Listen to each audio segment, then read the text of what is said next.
ស្ដីបងប្អូនអរគ្នាថ្ងៃនេះខ្ញុំនាំបងប្អូនទាំងអស់គ្នាមកចំនួនដែលគាត់អត់បានដឹងនៅព័ត៌មានមួយនេះទៅស្ដាប់ទាំងអស់គ្នាហើយចាំបាទជួបគ្នានៅពេលក្រោយបន្តិចទៀតដើម្បីធ្វើការសន្ទនាអូខេតោះកុំខាត់ពេលជំងឺដែលឆ្លងទេប៉ុន្តែការរកឃើញថ្មីៗនេះដោយអ្នកជំនាញផ្នែកសុខភាពបានបង្ហាញថាការផ្ទុះជំងឺមហារីកដោយការក្រសួងសុខាភិបាលអាហារគឺការបង្កឡើងជាចម្បងដោយការទទួលទានចំណីអាហារដែលផ្ទុះទៅដោយសារធាតុគីមីជំងឺមហារីកវាក៏កើតចេញពីគីមីជាច្រើនដែលគេសំនៅក្នុងចំណីអាហារនៅក្នុងវត្ថុធាតុដើមផ្សេងៗដែលធ្វើឲ្យមានផលប៉ះពាល់ទៅដល់សុខភាពរបស់ប្រជាពលរដ្ឋចឹងក្រសួងក៏បានរកឃើញហើយរដ្ឋាភិបាលក៏បានរកឃើញនៅជំងឺមហារីកនៅក្នុងស្រុកមានច្រើនករណីដូចជាជំងឺមហារីកសូមជំងឺមហារីកមកស្បូនជំងឺមហារីកខ្លាំងជំងឺមហារីកពោះវៀនធំគេហៅតង់សាកូឡុងបាទ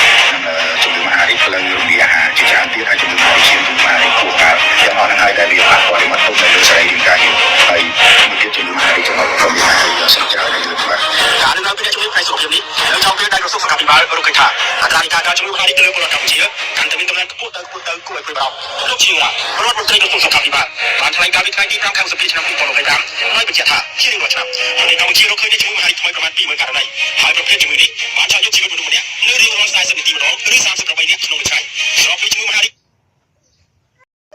38នាក់ក្នុងមួយថ្ងៃស្លាប់ដោយជំងឺមហារីកណាស្ដាប់ចិត្តនៅពេលដែលខ្ញុំកំពុងតែមានសុខភាពខ្ញុំក៏មិនបានដឹងថាគេកំពុងតែកើតមហារីកនៅពេលដែលគេកំពុងតែមានសុខភាពល្អគេក៏អត់ដឹងថាខ្ញុំកំពុងកើតមហារីកអញ្ចឹងវាកើតឡើងពីការដែលយើងទម្លាប់រាល់ថ្ងៃបងប្អូនណាបាទសំខាន់គឺរបស់អត់ដឹងប្រភពនឹងតែម្ដងឥឡូវតបន្តតែបើលោកដឹកជោគជោគពីមួយថ្ងៃទៅមួយថ្ងៃលោកជារដ្ឋទទួលស្គាល់ថាកម្ពុជាពិតជាមិនទាន់មានសមត្ថភាពគ្រប់គ្រាន់ក្នុងការគ្រប់គ្រងនៅប្រទេសជំងឺនេះឲ្យបានពេញលេញទាំងស្រុងនៅឡើយទេកម្មតែគួរឲ្យសោកសង្រេងទៅទៀតនោះសពវិទ្យាកម្មនេះកើតមានលើកុមារផងដែរក្នុងមួយឆ្នាំមានប្រមាណ600ករណីនៅកម្ពុជានៅទូទាំងពិភពលោកជំងឺមហារីកកុមារអាចព្យាបាលជាសះស្បើយ 80% ប៉ុន្តែនៅកម្ពុជាអត្រានេះមានទាបជាង 20% ប៉ុណ្ណោះប្រសិនបើស្ថានភាពនៅតែដដែលជំងឺមហារីកនឹងឆក់យកជីវិតមនុស្សប្រមាណ 21,000 នាក់បានន័យថាហេតុតែបានកើតឡើងដល់កុមារបងប្អូនដោយសារតែអាហារដែលយើងទិញមកដល់ប្រភពហ្នឹងក៏ក្មេងញ៉ាំដែរព្រោះយើងធ្វើញ៉ាំទាំងអស់គ្នាតើអត់អញ្ចឹងខ្ញុំកើតដែរហើយបាទបងប្អូនហើយកម្ពុជាយើងនៅមានកម្រិតទាក់ទងជំងឺហ្នឹងណាបាទដោយខាងបាទព័ត៌មានផ្សាយហ្នឹងនៅមានកម្រិតក្នុងការព្យាបាលអញ្ចឹងបើប្រទេសអភិវឌ្ឍផ្សេងៗទៀតគេព្យាបាលរហូតដល់ 80% ជាអញ្ចឹងណាប៉ុន្តែកម្ពុជាយើងនៅអញ្ចឹងបើសិនជាមានការទងជំងឺនឹងកើតឡើងគេយើងទៅបាត់ឈ្នះអញ្ចឹងអ្វីដែលយើងអាចចូលរួមបានហ្នឹងគឺអ្នកញ៉ាំទាំងអស់ជាពិសេសអាព្យាបាលនឹងតែម្ដងខ្លួនឯងណាការពារខ្លួនឯងទាំងអាព្យាបាលទាំងក្មេងៗដែលគាត់ញ៉ាំជាមួយយើងអញ្ចឹងបងប្អូនសំខាន់មែនទែនរបស់នឹងប្រភពណាសិក្សាឲ្យបានស៊ីជម្រៅបន្តិចបងប្អូនណាបាទអានេះគ្រាន់តែជំងឺមហារីកមួយនៅមានប្រភពនៃបញ្ហាផ្សេងទៀតដែលបានកើតឡើងដែលយើងញ៉ាំរបស់នឹងប្រភពណាក្នុងរយៈពេលកំឡុងឆ្នាំចឹងណាសម្រាប់អ្នកជំងឺផ្នែកសុខភាពសាធារណៈទាំងថាកត្តាចម្បងដែលនាំឲ្យកើតជំងឺមហារីកខ្លាំងជាងគេនៅក្នុងដំណាក់កាលនេះសម្រាប់ប្រទេសកម្ពុជាគឺបណ្ដាលចេញពីបន្លែត្រីសាច់និងម្ហូបអាហារដែលផ្ទុកទៅដោយសារធាតុដែលមានជាតិគីមីជួយពីបញ្ហានេះសម្រាប់ប្រជាធិបតេយ្យវារីបានព្យាយាមសុំការបំភ្លឺជាច្រើនដងតាមទូរស័ព្ទអ្នកកសិកម្មលោកធំធីណងនិងកញ្ញាអង្គរចនាដែលធ្វើការឆ្លើយតបនៅថ្ងៃនេះអត់ដូចគ្នាទៅលើទិន្នន័យដែលចេញទៅក្រសួងកសិកម្មកាត់ពីថ្មីៗនេះបង្ហាញថាបន្លែផ្លែឈើត្រីសាច់និងចំណីអាហារដទៃទៀតដូចជាគ្រឿងទេសជាដើមគឺសុទ្ធសឹងតែនាំចូលមកពីប្រទេសជាពិសេសប្រទេសថៃនិងប្រទេសវៀតណាមមកថៃលើនេ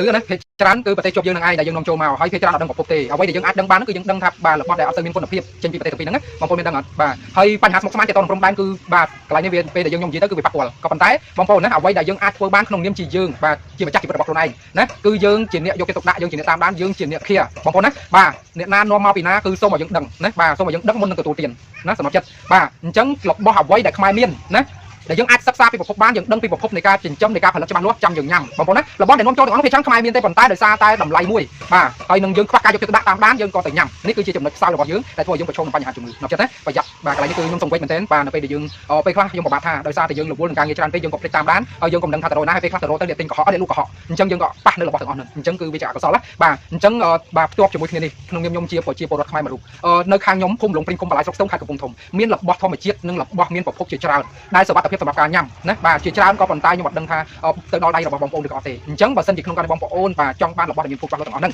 អាចទាក់ទងមកខ្ញុំបានណាហើយអាចអញ្ជើញមកដល់ទីតាំងបានដើម្បីសិក្សាទាំងអស់គ្នាហើយជាស្ដីដូចខ្ញុំលក់ថ្ងៃនេះបាទគឺភាគច្រើនគឺមិនបានគ្រប់មុខតាមតម្រូវការរបស់បងប្អូនទេតែខ្ញុំលក់ភាគច្រើនគឺខ្ញុំផ្ដោតសំខាន់ទៅលើសាច់គោខ្សែគោខ្មែរគោធម្មជាតិបាទរបស់ប្រជាកសិករណាបាទអញ្ចឹងមកទូគោទាំងអស់ហ្នឹងកន្លែងណាក៏មានដែរប៉ុន្តែបាទបងប្អូនខ្លះក៏ចង់ញ៉ាំប៉ុន្តែរបស់ផ្សេងៗមានណាបងប្អូននៅក្នុងតំបន់ខ្ញុំនេះមានច្រើនមុខណាស់ប៉ុន្តែគ្រាន់តែដោយសារតែខ្ញុំអត់មានកម្លាំងក្នុងការធ្វើអស់ហ្នឹងណាមានរបស់ធម្មជាតិច្រើនមានដូចជាមួនទាមានដូចជា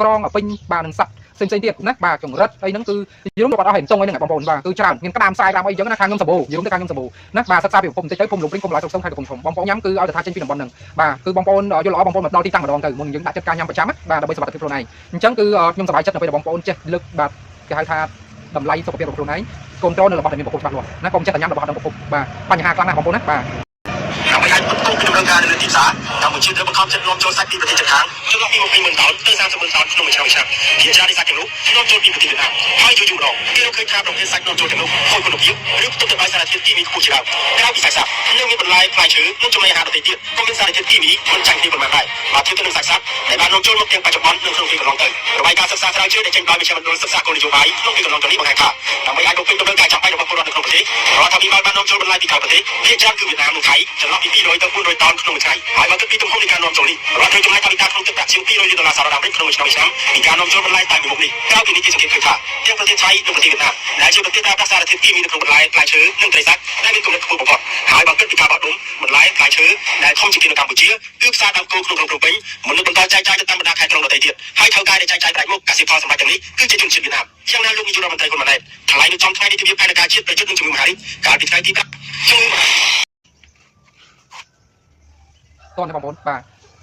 ក្នុងនាមខ្ញុំជាអ្នកលក់ផលិតផលក៏ដូចជាបាទគេហៅថាប្រភេទអាហារដែរបាទខ្ញុំសូមអំពាវនាវតែម្ដងបាទ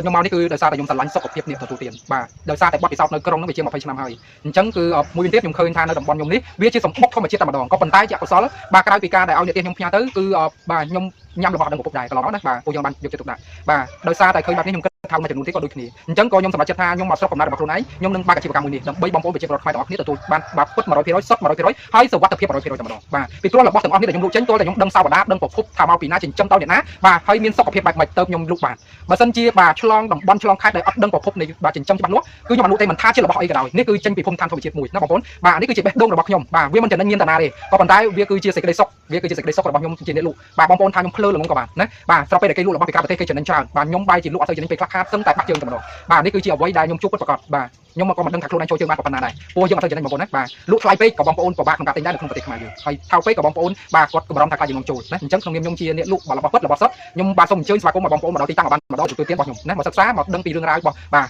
ផលិតផលនៅទីនេះអូខេអរគុណច្រើនមានតែប៉ុណ្្នឹងបងប្អូន